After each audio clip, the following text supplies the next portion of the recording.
সবকিছু বিলীন করে দিয়েছেন আল্লাহ নবীর জন্য, ঠিক কিনা জোরে বলে।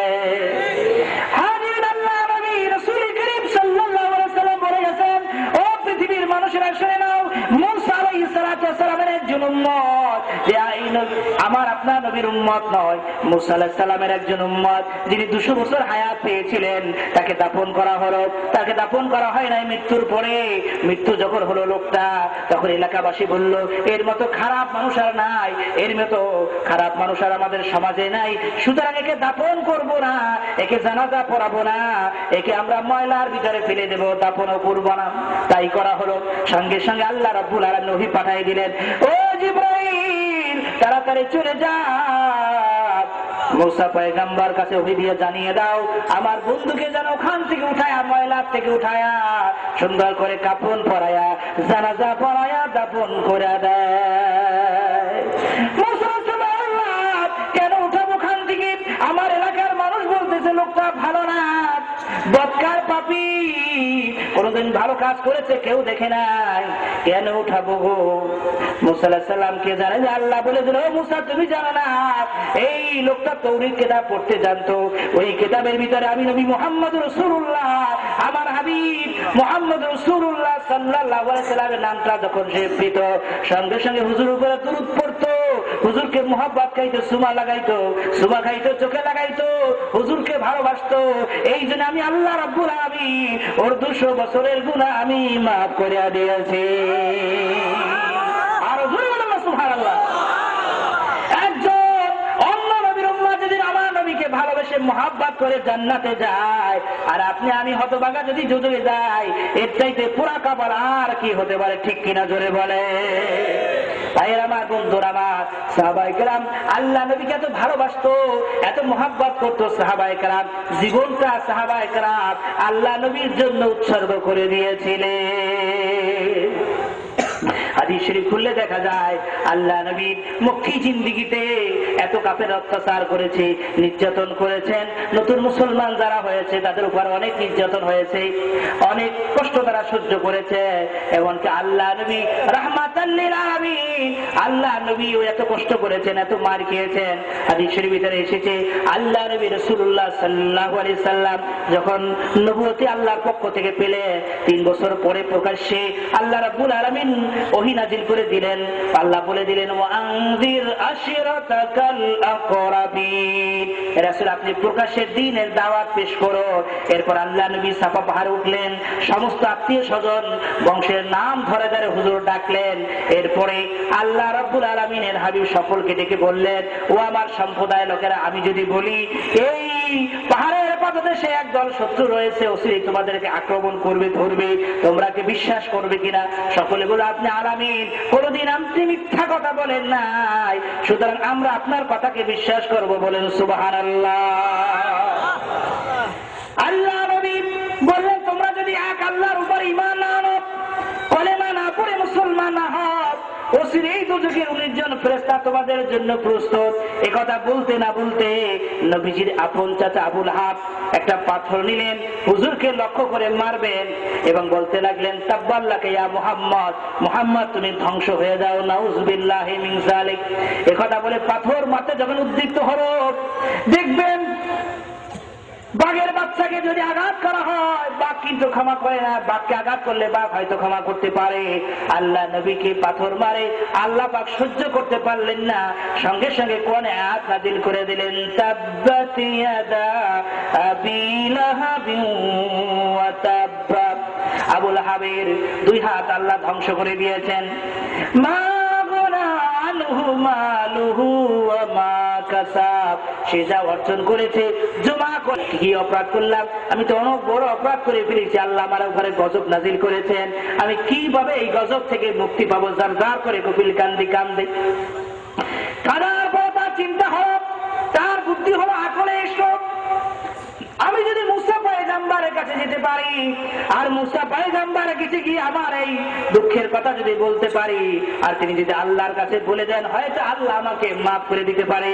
এই জন্য কপিল পাত দিয়ে এবার হেঁটে হেঁটে ওই যে তুর পাহাড়ে মুসা আলাইহিস সালাম কথা বলতে যাইতে ওই পাহাড়ের কেনায় গিয়ে গুহার ভিতরে গিয়ে কফিল পাদ্রী আশ্রয় নিলেন।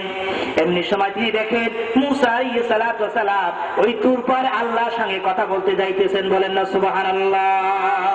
একটু জিকির করেন লা ইলাহা ইল্লাল্লাহ। মাফ করব না। তাহলে আল্লাহ কি করে সে মাফ পাবে? তাহলে মাফ পাওয়ার ব্যবস্থা করে দাও। আল্লাহ বললেন যদি আমার বন্ধুর কাছে গিয়ে মাফ চাইতে পারে আর আমার বন্ধু যদি ক্ষমা করে দাও কপিলকে, আমি আল্লাহর কোনো অপরাধ নাই, আমি আল্লাহর কাছে কোনো অপরাধ নাই। বলেন সুবহানাল্লাহ। মুসা আলাইহিস সালাম আল্লাহ তাহলে কপিলকে তুমি সেই আখেরি নবীর পর্যন্ত আপনার হাবিব আপনার বন্ধু আসা পর্যন্ত হায়াত লম্বা করে দাও। আল্লাহ বলেন ঠিক আছে, আমি তার হায়াত বাড়াইয়া দিলাম। ইয়া রাসূলুল্লাহ, ইয়া হাবিবুল্লাহ, অর্থাৎ ইয়া মুহাম্মদ, আপনি বলুন এই গাঠুরির ভিতরে কি আছে? হুজুর বললেন আমি না বলে এই গাঠুরির ভিতরে যা আছে যে আছে সে যদি বলে দেয় তাহলে কেমন হবে? তাহলে অনেক সুন্দর হবে। আপনি কলেমা পড়বেন নি? বলে হ্যাঁ আমি তাহলে কলেমা পড়বো। আল্লাহ নবী বলেন হে কপিল কুম বিইজনিল্লাহ, হে কপিল আল্লাহর হুকুমে জিন্দা হয়ে যাও। বলতে দেরি হলো, গুলশাব জিন্দা হয়ে জমিনে পড়ে আল্লাহ নবীকে সাক্ষী দেওয়া শুরু করলো। আশহাদু আল্লা ইলাহা ইল্লাল্লাহু ওয়া আশহাদু আন্না মুহাম্মাদান আবদুহু ওয়া রাসূলুহু। জোরে বলেন সাল্লাল্লাহু আলাইহি ওয়াসাল্লাম। এবার আবু জাহেল গুলশাব রেখে এবার দৌড় শুরু করে দিলেন। বলেন না সুবহানাল্লাহ।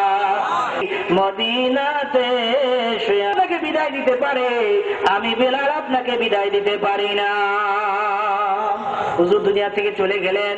বেলাল রাদিয়াল্লাহু তাআলা আনহু একটা গাঠুরি নিয়ে, ব্যাগ নিয়ে, কাপড় চোপড় নিয়ে হযরত আবু বকর সিদ্দিক রাদিয়াল্লাহু তাআলা আনহুর কাছে পৌঁছে গেলেন। গিয়ে বললেন আবু বকর ভাই, অনেক টাকা পয়সা দিয়ে দিনার দিরহাম দিয়ে আমাকে মুক্ত করে এনেছিলেন, যেই মদিনায় নবীজি নাই ওই মদিনায় আমি থাকবো না, আমাকে বিদায় দেন, আমি মদিনা ছেড়ে চলে যাই। এরপর হযরত বেলাল মদিনা থেকে চলে গেলেন। দীর্ঘদিন গিয়ে শাম দেশে অবস্থান করলেন। একদা রাতে আল্লাহ নবী দেখে বলল, ও বেলাল, সবাই আমার রওজার কাছে আসে, আমার কাছে এসে সালাম দেয়। ও বেলাল কি হলো, তুমি কেন আমার কাছে আসো না, সালামও দাও না? বেলালের ঘুম ভেঙে গেল। সঙ্গে সঙ্গে তিনি চলে আসলেন মদিনায়। এসে হুজুরের রওজার পাশে জিয়ারত করলেন, হুজুরকে সালাম দিলেন এবং কাটাকাটি করলেন। সবাই আবদার করলেন বেলাল আপনি একটু আজান দেন। সকলে অনুরোধে বেলাল আজান দিতে উঠলেন। কিন্তু আজান দিতে গিয়ে হুজুরের নাম উচ্চারণ করতে না করতে কাঁদতে কাঁদতে মিনার থেকে তিনি পড়ে গেলেন। কত মহব্বত, কত ভালোবাসা আল্লাহ নবীর জন্য, কিন্তু সেই নবীর মহব্বত, সেই নবীর ভালোবাসা আপনার আমার ভিতরে নাই। ঠিক কিনা জোরে বলে? টাইটেল পাস করেন, কবরে নাজাত হবে কোনো গ্যারান্টি নেই। দাওয়া পাস করেন, কবরে নাজাত পাওয়া যাবে কোনো গ্যারান্টি নাই। বাংলাদেশের মন্ত্রী হন, প্রধানমন্ত্রী হন, কবরে নাজাত পাওয়া যাবে এর কোনো গ্যারান্টি আছে? প্রধানমন্ত্রীর কবরে তাজাবি হবে না, নাই তাই নাকি? কবরে যদি ভালো আমল নিয়ে যান তাহলে কবরটা জান্নাতের বাগান হবে, আর বদ আমল নিয়ে যদি যান তাহলে কবরটা জাহান্নামের টুকরো হবে। তাতে বাংলাদেশের প্রধানমন্ত্রী হলেও কোনো লাভ হবে না। ঠিক কিনা জোরে বলেন? কিন্তু কবরে যদি জান্নাতের টিকিট নিয়ে যাইতে চান, একটা টিকিট বিক্রি হয়, একটা টিকিট পাওয়া যায়, সেটা হলো মদিনার কামলিওয়ালা টিকিট। ঠিক কিনা? ঠিক জোরে বলে? সেই মদিনার কামলিওয়ালা টিকিট যদি নিয়ে যাইতে পারে সেটা হলো কি? সেটা হলো পরিষ্কার কথা হলো, সেটা হলো নবীজির জিয়ারত যদি আপনার জীবনে হয়।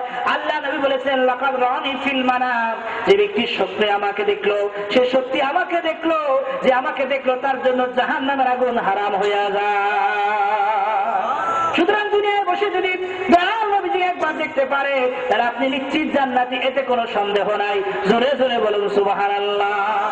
তুমি সুন্দর করে বলতেছেন তোমারি জিয়ারত পাওয়ার আশা মোর ইয়া রাসূলুল্লাহ। বলেন আমার সাথে, তোমারি জিয়ারত পাওয়ার আশা মোর ইয়া রাসূলুল্লাহ। সব হযরত উসমানের মতো, হযরত আবু বকর সিদ্দিকের মতো, হযরত বেলালের মতো কবুল করুন। জোরে বলেন আমিন।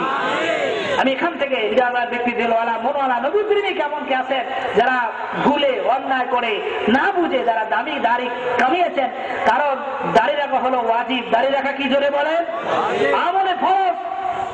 আপনি যদি দাড়ি কামান, মক্কা শরীফ ইমাম সাহেবের একদিন বক্তব্যতে শুনলাম, তিনি বললেন সকলে টাকা সোজা করে বসুন। ভলান্টিয়ার ভাই যারা আছেন তারা তাবারক দিয়ে দেন। তাবারক দেওয়া শেষ হলে আমাদেরকে আওয়াজ দেবেন, এরপর মোনাজাত হবে। এই ফাঁকে আজকের মাহফিলের বিশেষ মেহমান আমাদের সকলের সুপরিচিত। ربنا لا تزغ قلوبنا بعد إذ هديتنا وهب لنا من لدنك رحمة إنك أنت الوهاب। রব্বুল আলামিন পবিত্র ঈদ মিলাদুন নবী মাহফিল শেষ হয়ে গেল। আল্লাহ মাহফিল শেষে আপনার শাহী দরবারে, মহান দরবারে বড় আশা নিয়ে হাত তুলেছি। আল্লাহ যুবক ভাইয়েরা কষ্ট করেছেন, শ্রম দিয়েছেন, বিদেশ থেকে দেশ বিদেশ থেকে অর্থ জোগাড় করেছেন। এই সুন্দর জান্নাতের বাগান, বেহেশতের বাগান আল্লাহ যুবকরা সাজালেন। আল্লাহ যুবক ভাইদের খেদমত, আল্লাহ মুরব্বীদের খেদমত আমরা হাজির হয়ে আল্লাহ যে যেভাবে খেদমত করলাম মাহফিলকে আপনি কবুল মঞ্জুর করে আনে। আল্লাহ ইয়ার সওয়াব সরওয়ায়ে কায়নাত আকায়ে নামদার তাজদার মদিনা উম্মত ওয়ালা জান্নাত ওয়ালা কামলি ওয়ালা তার নবীজির রওজায়ে ধরে পৌঁছে দাও। আল্লাহ আমরা নবীকে দেখি নাই, কত কাফিররা তোমার বন্ধুকে দেখলো, মুশরিকেরা বন্ধুকে দেখলো, ঈমান আনে নাই। আমরা ঈমান আনে নবীজির মহব্বতে ঈদ মিলাদুন নবী মাহফিল সমাপন করে আপনার শাহী দরবারে বড় আশা নিয়ে হাত পেতে দিয়েছি। আল্লাহ এর উসিলা আমাদের সকলের ভাগ্যে দয়াল নবীজির জিয়ারত আপনি নসিব করে দে। আল্লাহ ইয়ার সওয়াব तमाम अंबिया किराम, सहाबा किराम, ताबीन, ताबे ताबीन, उलमाए मुतकद्दिमीन, उलमाए मुताखिरीन, सल्फे सालिहीन, औले किबार बुजुर्गाने दीन रूह मुबारक यार हदिया पहुंचे दाओ। रब्बुल आलमीन बांग्लार जमीने जता औले किबार शाहजालाल यामिनी रहमतुल्लाह अलैह, शाह मखदूम रहमतुल्लाह अलैह, शाह अली बगदादी रहमतुल्लाह अलैह, सिरसिनार जमीने शुयास अल्लामा अल्लामा निसारुद्दीन रहमतुल्लाह अलैह, अल्लामा अबू जाफर सालेह रहमतुल्लाह अलैह मुबारक दिया पहुंचे दाओ। सरमराज जमीने अल्लाहर कुतुब शुए আছে, পাঙ্গাসিয়ার জমিনে, হুদুয়ার জমিনে, তালগাছিয়ার জমিনে আল্লাহ যে যেখানে আপনার খাস বান্দারা শুয়ে আছেন আল্লাহ সকলের রূহ মুবারক আর হাদিয়া পৌঁছে দাও। রব্বুল আলামিন আমরা যারা হাত তুলেছি আমাদের মধ্য থেকে অনেকের জনম দুঃখিনী আম্মা যান, যেই মা 10 মাস 10 দিন গর্ভে ধারণ করলো, 2.5 বছর দুগ্ধ পান করায় কোলে করে বড় করলো, সেই মাকে গোসল করায়া সাদা কাপড় পরায়া নিজ হাতে ওই কবরে দেশে রেখে দিলাম। আল্লাহ জানি না কিভাবে চলতেছে মা দুঃখিনীর খবরের জিন্দেগি।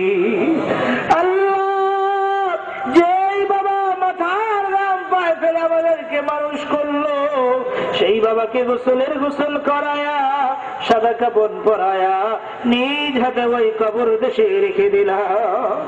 আল্লাহ দেশ বিদেশে থেকে খবর পাওয়া যায় ওই পুকুর পারে বাঁশবাগানে গোরস্থানে আপনার বাবা, আমার বাবা, আপনার মা, আমার মা কান্দে আর বলে গোরস্থানের মাটি নিচে দিলি রে কবর, কত বছর কেটে গেল নিলি না খবর। বাঁশবাগানের মাটির নিচে দিলি রে কবর, কত বছর কেটে গেল নিলি না খবর। কষ্টের কামাই জমিদারি, শখের জামাই গাড়ি বাড়ি, শূন্য হাতে দিলাম পারি সব হলো রে তোর। আল্লাহ যাই না কার মার কবরে, কার বাবার কবরে জাহান্নাম ধাউ ধাউ করে জ্বলতেছে, আর ওই কবর থেকে কান্দার ভরে তোতাং সিঙ্গার গাছাই আজ মালে মা, এই জামা গাফেল সুদি আজ হালে মা। বাবা ওই জামার মালিক ছিলাম আমি, তুমি যে খাটি ঘুমাও রে বাবা ওই খাটের মালিক ছিলাম আমি, আমার মৃত্যুর বড় মালিক হইছো তুমি। ও বাবা দোয়া করিয়া দাও, দোয়া করিয়া দাও, জাহান্নামের সহ্য করতে পারি না। আমাদের চোখ নিয়ে আমরা দেখি না, আমাদের কান্নায় আমরা শুনি না। আল্লাহ আমি বলে আমি যে চোখে দেখি তোমরা যদি তা দেখতে, আমি যা কানে শুনি তোমরা যদি শুনতে, বিছনায় পিঠ দিয়ে ঘুমাইতে পারতে না।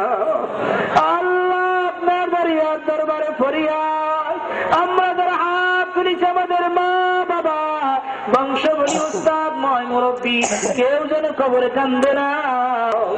আল্লাহ দোয়া শিখাইছে আমরা পড়ি রব্বির হামহুমা রব্বায়ানি সগীরা। আল্লাহ বড় আশা নিয়ে হাত তুলেছি, আল্লাহ জীবন ভর জেনে না জেনে বুঝে না বুঝে বহুত গুনাহ করে ফেলেছি। আল্লাহ আপনার দরবারে হাত তুলতে লজ্জা লাগে। আল্লাহ যত গুনাহ করছি মাওলা জীবনে মাফ করিয়া দেন গো আল্লাহ, নিজ গুণে মাফ করিয়া দেন গো আল্লাহ, নিজ গুণে। আল্লাহ গুনার বোঝা নিয়ে মাহফিলে এসেছি, আল্লাহ গুনার বোঝা নামিয়ে বেগুন আপনার খাস বান্দা ওলি হয়ে বাসায় ফিরতে পারে সেই তৌফিক দান করে দাও। আল্লাহ আমাদের সকলের উপর আপনার খাস রহমত নাজিল করে দিন। আল্লাহ যাই না কে আশা নিয়ে হাত তুলেছেন, অন্তর্জমি মাওলা দিলের খবর আপনি জানেন। আল্লাহ সকলের নেক মাকাসাদ আপনি পূর্ণ করে দেন। আল্লাহ খাস করে যে যুবকেরা সুন্দর করে জান্নাতের বাগান সাজাইলো, আল্লাহ দেশ বিদেশ থেকে সহযোগিতা করলো, আল্লাহ যুবক ভাইদের খেদমত আপনি কবুল করে নেন। আল্লাহ যুবক ভাইদেরকে আপনি হযরত বিলালের সাথে, হযরত উসমানের সাথে, হযরত আলীর সাথে আল্লাহ জান্নাত নসিব করে দিয়ে, আল্লাহ নবীকে মুহাব্বত আপনার দয়াল নবীজির সাথে আল্লাহ জান্নাত নসিব করে দিয়ে। আল্লাহ রাব্বুল আলামিন খাস করে আমাদের সকলের উপর আপনার খাস রহমত নাজিল করে দেন। আল্লাহ যাবতীয় বালা মুসিবত বিপদ আপদ থেকে আমাদের সকলকে হেফাজত করেন। আল্লাহ জানে না কি আশা নিয়ে বসে আছে, সকলে আল্লাহকে ডাক দেন, ইয়া আল্লাহ ইয়া